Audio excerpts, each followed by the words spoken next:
안녕하세요 여러분, 서재쌤의 생명과학입니다. 자, 이번 시간에는 3점 테스트 한번 풀어보도록 할게요. 자, 1번 볼게. 다음은 생명과학이 다른 분야의 학문과 연계된 사례이다. 상어나 돌고래 비늘의 미세돌기 구조를 모방하여 이를 선체 외부에 적용함으로써 따개비나 다른 미세조류가 선체에 달라붙지 못하도록 하는 방법을 개발하였다. 이거는 공학에 응용된 거죠. 다음, 통계기법과 컴퓨터를 이용해 염기서열, 염기서열은 당연히 DNA겠죠. DNA 염기서열과 단백질의 아미노산 서열을 분석하고 단백질의 구조와 기능을 예측합니다. 사건 현장에 떨어진 혈흔이나 머리카락에서 DNA를 채취하죠. 그래서 이를 분석하여 범인의 신원을 밝혀낼 수 있다. 자, 기억. 전자현미경은 가와 같이 생물의 우수한 특징을 모방하여 개발되었다. 전자현미경은 사람이나 아니면 어떤 생물의 눈으로 볼 수 없는 미세하게 작은 것 있죠. 그치? 그래서 시각, 가시광선을 통해서는 볼 수 없는 그렇게 작은 것들을 보기 위해서 개발된 기계입니다. 그러니까 생물들은 할 수 없는 걸 하는 거야. 전자현미경이. 그러니까 이거는 생물의 특징을 모방한 게 아니라 물리학의 연구 결과가 적용되어서 만들어진 기계입니다. 그러니까 이건 틀린 말이 돼요. 니은, DNA는 기억에 해당한다. 맞는 말이고, 디귿, 다는 생명과학과 법학, 의학이 연계된 사례에 해당한다. 맞아요. 이거를 우리가 법의학이라고 부르는 거죠. 그러니까 정답은 4번, 니은, 디귿이 됩니다. 다음 2번 볼게요. 표는 육식동물과 초식동물의 소화관 모양과 특성에 대한 설명을 나타낸 것이다. 했고요. 육식동물하고 초식동물이 소화기관이 다른 특징을 갖고 있죠. 초식동물은 긴 소화관. 그쵸? 육식동물은 짧은 소화관. 이유는 얘들이 먹는 음식이 다르기 때문인 거지. 그러니까 서로 다른 환경에 적응한 결과. 이렇게 진화된 거죠. 그러니까 적응과 진화의 예가 되겠고, 다음 1번은 아메바는 분열법으로 번식한다 라고 했으니까 이거는 생식. 사람은 더울 때 땀을 흘려 체온을 조절한다. 그러니까 이거는 항상성. 플라나리아는 빛을 받으면 어두운 곳으로 이동한다. 이것은 자극에 반응한다.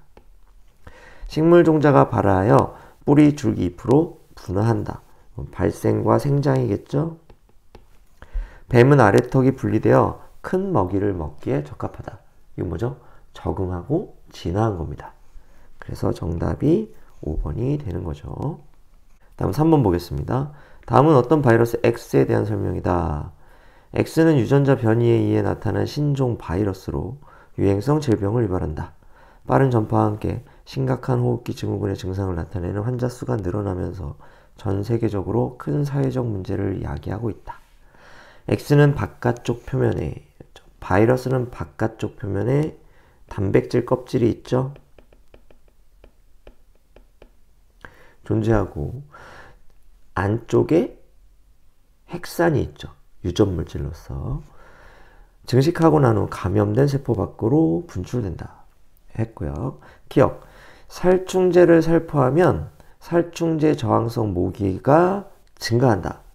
이거는 모기가 살충제에 적응하고 진화하는 거잖아. 그렇죠? 그러니까 기억에 나타난 생물의 특성에 예에 해당한다. 얘네 변이 뭐 한 거예요? 적응 진화한 겁니다. 이 변이라는 것이 돌연변이에 의해서 나타나잖아요. 그러니까 기억이 맞는 말 되겠고, 니은, 핵산은 A에 해당한다. 근데 A는 단백질. 그래서 틀린 말 되겠고, 디귿, X는 숙주세포 내에서만 니은의 특성을 나타낸다. 바이러스는 스스로 증식할 수 없어요. 그렇지?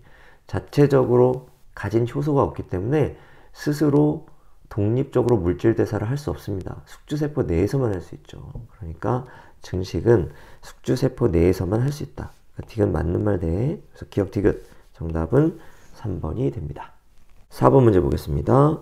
다음은 녹말에 대한 침과 이자액의 작용을 알아보기 위한 실험이다. 그랬습니다.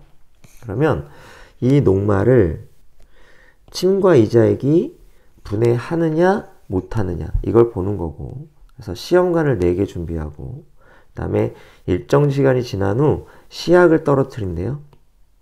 5방울씩 똑같이 떨어뜨리죠. 3개의 변화를 관찰합니다. 근데 이 시약이 어떤 시약이냐면 원래 색깔은 옅은 갈색이고 녹말용액과 반응하면 청람색이 되는 겁니다. 그렇지? 그러면 A에서는 청람색이 나왔으니까 녹말이 분해되지 않았다는 얘기야. 그치? 그대로 남아있었다는 얘기고, B, C, D는 시약의 색깔 변화가 없었어. 처음에 녹말을 넣어줬는데, 그렇다면 처음에는 녹말이 있었는데 희석된 침이나 희석된 이자액에 의해 분해되어서, 그렇죠? 시약을 떨어뜨렸을 때는 녹말이 없어졌다 이런 얘기가 되겠죠. 녹말이 분해됐다는 얘기가 되는 거죠. 그렇지? 그런 실험이 되겠습니다. 그럼 한번 문제 풀어볼게요. 기억 플러스 니은 10이다 라고 했는데, 여기 보면 B시험관에 총 넣어준 용액이 15, C시험관에 총 넣어준 용액이 15, D시험관에 총 넣어준 용액의 양도 15입니다.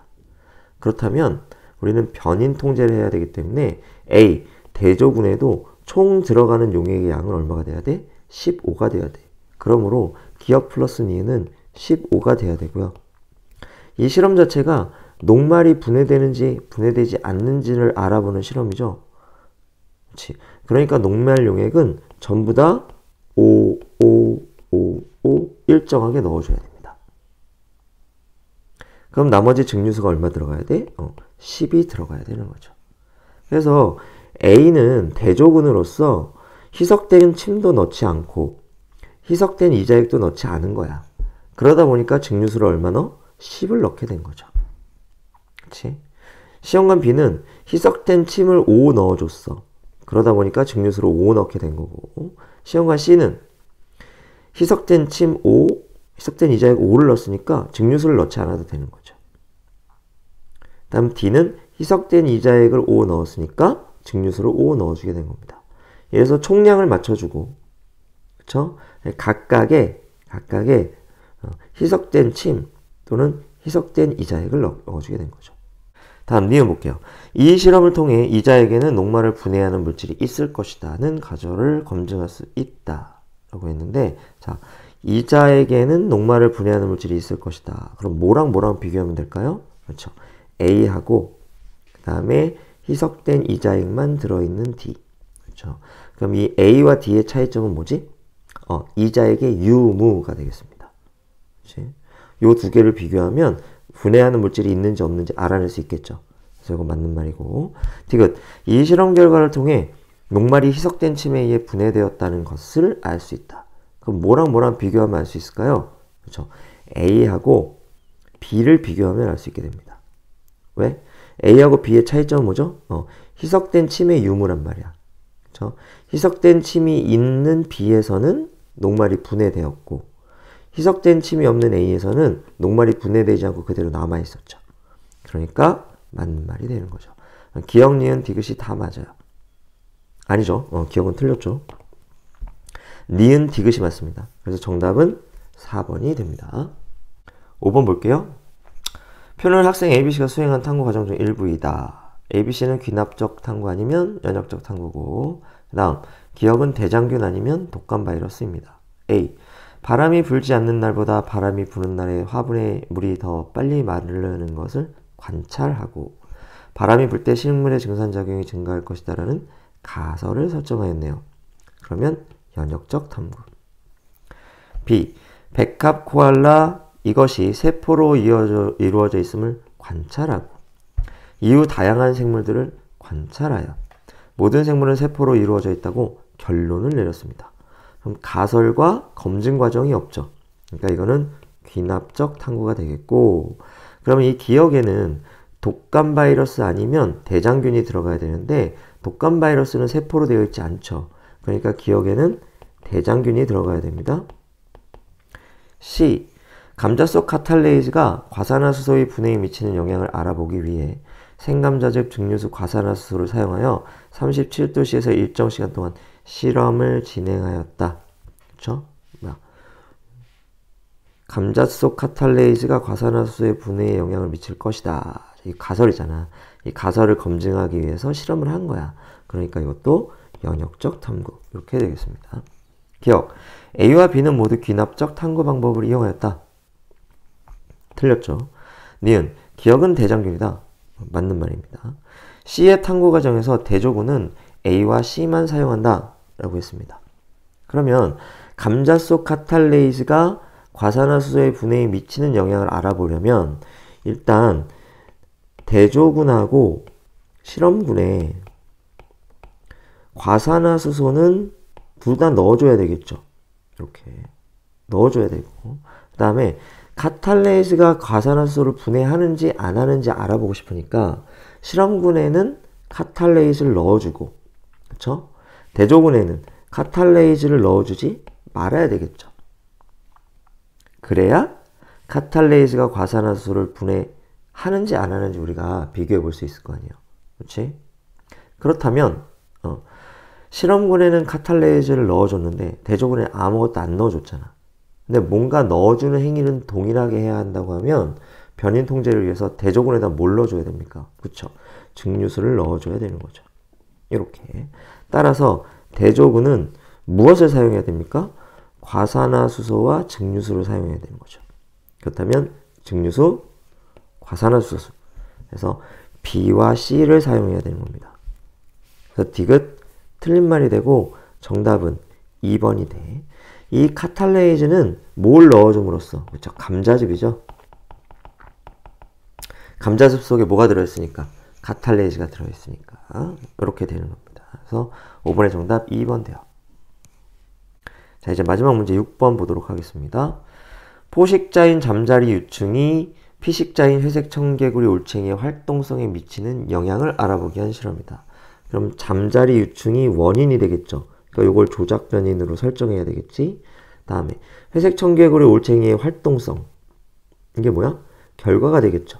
그러니까 이게 종속 변인이 된단 말이야. 유충이 여부, 유충의 유무가 활동성의 증가나 감소에 영향을 미치는가? 라고 하는 실험입니다. 그렇죠? 그럼 유전적으로 동일한 회색 개구리 올챙이를 각 100마리씩 두 집단으로 나누고 A는 잠자리 유충이 있는 자연 상태의 연못이라고 했으니까 이거는 뭐가 돼? 그렇죠? 대조군 되겠고요. B는 잠자리 유충을 인위적으로 제거했어. 뭔가 했네. 이거는 뭐야? 실험군. 이렇게 나눴습니다. 그리고 일정 시간 동안 회색 청개구리 올챙이 활동성을 측정했어. 그랬더니 A 대조군, B 실험군에서 활동성이 어땠다? 더 증가했죠. 올챙이 유충이 잠자리 유충이 없으면 올챙이 활동성이 증가합니다. 잠자리 유충이 있을 때는 올챙이 활동성이 낮죠. 그래서 잠자리 유충을 제거하면 올챙이의 활동성이 증가한다. 자, 이게 결론이 되겠죠. 기억. A는 대조군에 해당한다. 맞는 말 되겠고. 니은. 잠자리 유충의 유무는 무슨 변인? 그렇죠. 조작 변인이죠. 이거 틀렸고. 회색 청개구리 올챙이의 활동성은 잠자리 유충이 있을 때가 없을 때보다 더 크다라고 했는데 언제 더 커요? 유충이 없을 때가 더 커요. 그렇지? 그래서 이거 틀렸어. 없을 때가 있을 때보다 큽니다. 그래서 이거 틀려. 정답은 1번. 기억이 되겠습니다. 자, 이렇게 해서 1단원 문제 3점짜리까지 다 풀어봤습니다. 그렇죠? 자, 이제 시작이니까 여러분 지치지 말고 중간에 힘들고 험난한 과정이 있겠죠? 그렇죠? 힘내고, 그렇죠? 포기하지 말고 끝까지 한번 잘 따라와 주시고 잘 이겨내 보시기 바랍니다. 응원할게요. 자, 오늘은 여기까지.